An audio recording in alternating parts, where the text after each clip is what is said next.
শ্রী শ্রী রামকৃষ্ণ কথামৃত থেকে পাঠ করছি প্রথম ভাগ সপ্তম পরিচ্ছেদের একটি অংশ। প্রতাপের প্রতি গান শুনলে, লেকচার ঝগড়া ওসব তো অনেক হলো, এখন ডুব দাও। আর এ সমুদ্রে ডুব দিলে মরবার ভয় নাই। এ যে অমৃতের সাগর, মনে করো না যে এতে মানুষ বেহেড হয়। মনে করো না যে বেশি ঈশ্বর ঈশ্বর করলে মানুষ পাগল হয়ে যায়। আমি নরেন্দ্রকে বলেছিলাম, মহাশয় নরেন্দ্রকে, শ্রীরামকৃষ্ণ, ও আছে একটি ছোকরা। আমি নরেন্দ্রকে বলেছিলুম, দেখ, ঈশ্বর রসের সাগর, তোর ইচ্ছা হয় না কি যে এই রসের সাগরে ডুব দিই? আচ্ছা মনে কর এক খুলি রস আছে, তুই মাছি হয়েছিস, তা কোনখানে বসে রস খাবি? নরেন্দ্র বললে, আমি খুলির কিনারায় বসে মুখ বাড়িয়ে খাবো। আমি জিজ্ঞাসা করলুম, কেন, কিনারায় বসবি কেন? সে বললে, বেশি দূরে গেলে ডুবে যাব আর প্রাণ হারাবো। তখন আমি বললুম, বাবা, সচ্চিদানন্দ সাগরে সে ভয় নাই। এ যে অমৃতের সাগর, ওই সাগরে ডুব দিলে মৃত্যু হয় না, মানুষ অমর হয়। ঈশ্বরেতে পাগল হলে মানুষ বেহেড হয় না।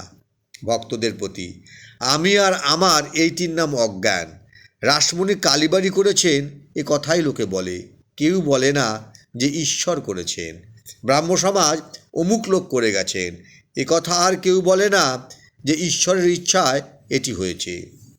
আমি করছি এটির নাম অজ্ঞান। হে ঈশ্বর, তুমি কর্তা আর আমি অকর্তা, তুমি যন্ত্রী আমি যন্ত্র, এইটির নাম জ্ঞান।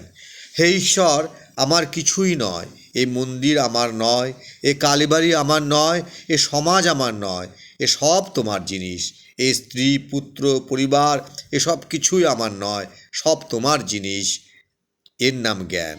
আমার জিনিস বলে সেই সকল জিনিসকে ভালোবাসার নাম মায়া, সবাইকে ভালোবাসার নাম দয়া। শুধু ব্রাহ্ম সমাজের লোকগুলোকে ভালোবাসি কি শুধু পরিবারদের ভালোবাসি, এর নাম মায়া। শুধু দেশের লোকগুলোকে ভালোবাসি, এর নাম মায়া। সব দেশের লোককে ভালোবাসা, সব ধর্মের লোকদের ভালোবাসা, এটি দয়া থেকে হয়, ভক্তি থেকে হয়। মায়াতে মানুষ বদ্ধ হয়ে যায়, ভগবান থেকে বিমুখ হয়। দয়া থেকে ঈশ্বর লাভ হয়। সুখদেব, নারদ এরা দয়া রেখেছিলেন।